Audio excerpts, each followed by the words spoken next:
안녕하십니까. 더 선명한 택스의 김준호 세무사. 박정준 세무사입니다.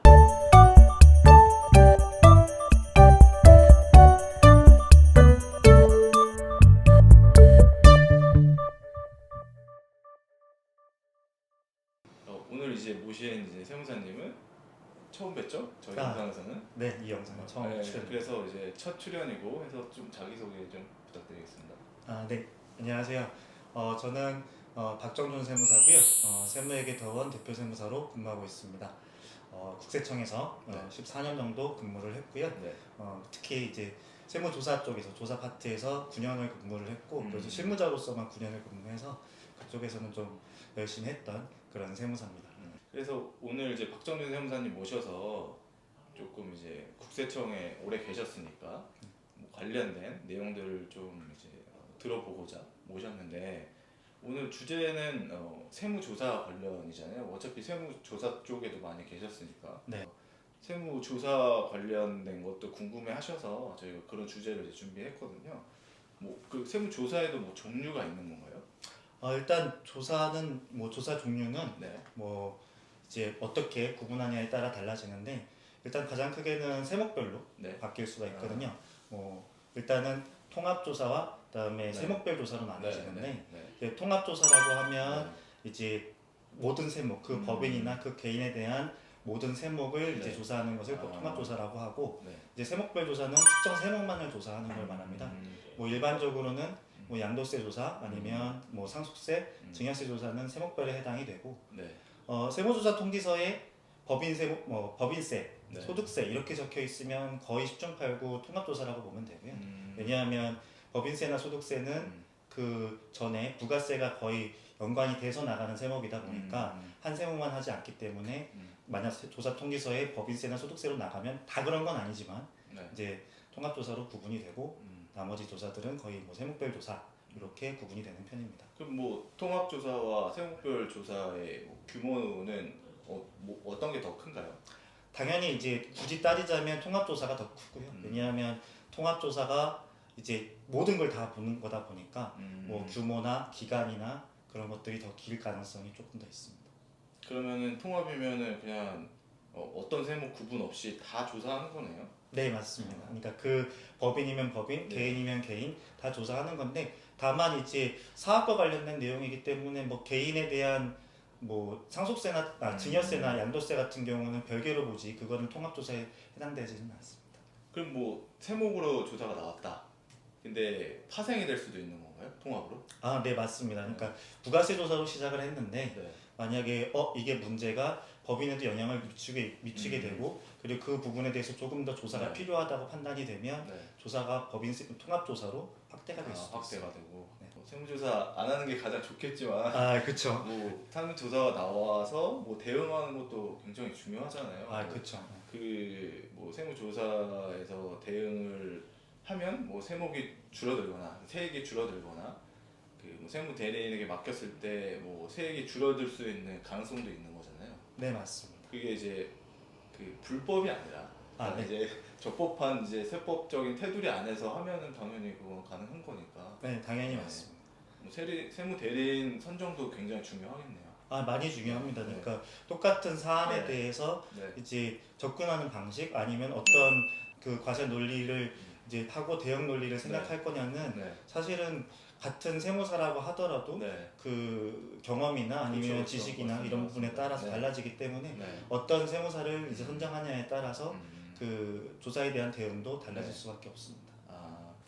그러면 앞에서 말씀해 주셨던 통합별, 그 네. 세목별 말고 네. 다른 방식으로도 뭐 조사할 수 있는 방법이 있는 건가요?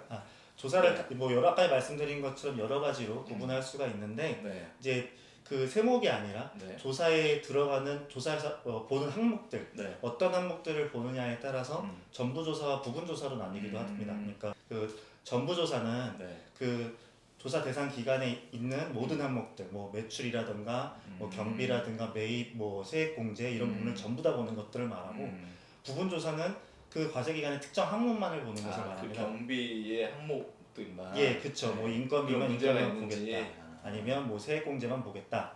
이렇게 이제 나뉘게 되는데, 지금 같은 경우는 요즘엔 이제 그 부분조사 같은 경우는 약간 중복조사의 문제 이슈가 좀 있어서 요즘에는 특정한 이유가 아니고서는 잘 실시하지 않고요.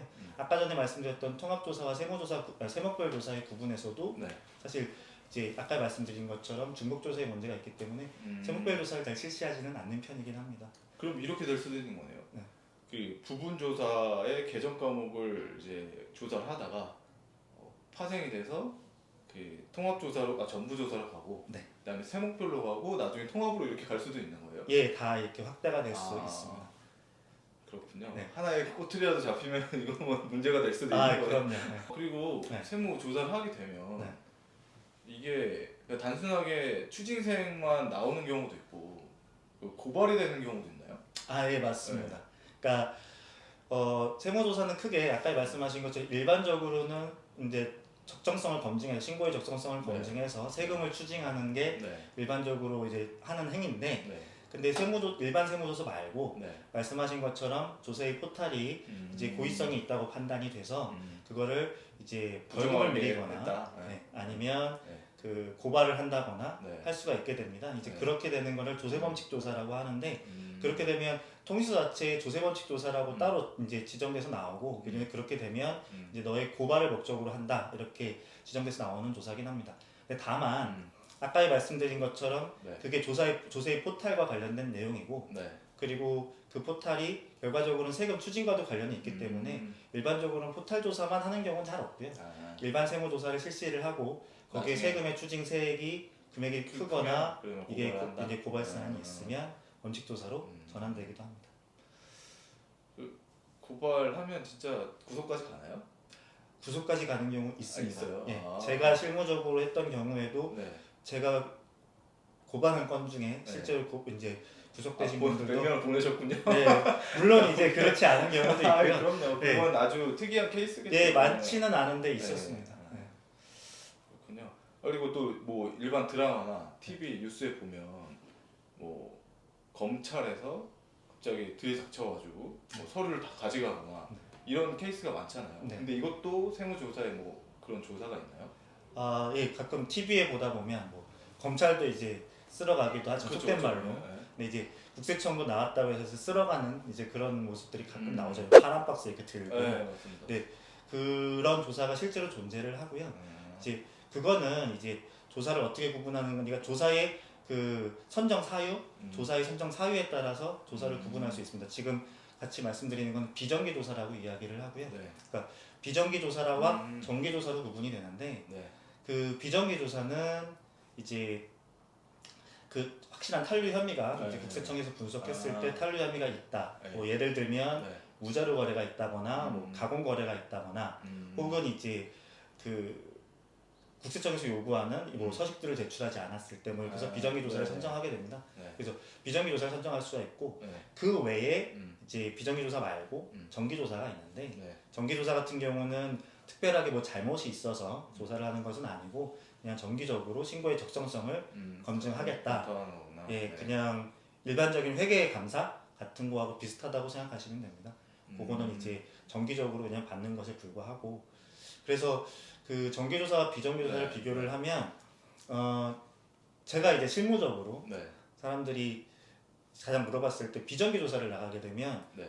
왜 조사 나온다고 통지 안 해주시고 안 원래 하시고, 통지를 하죠. 정기 조사는. 원래는 통지하는 게 원칙입니다. 비정기 조사. 비정기도 통지하는 게 원칙인데, 네네. 근데 이 정기 조사 같은 경우는 말씀드린 것처럼 그냥 정기적으로 하는 거니까 사전에 다 언제 축소합니다 이렇게 네. 이야기를 하고 하지만, 네.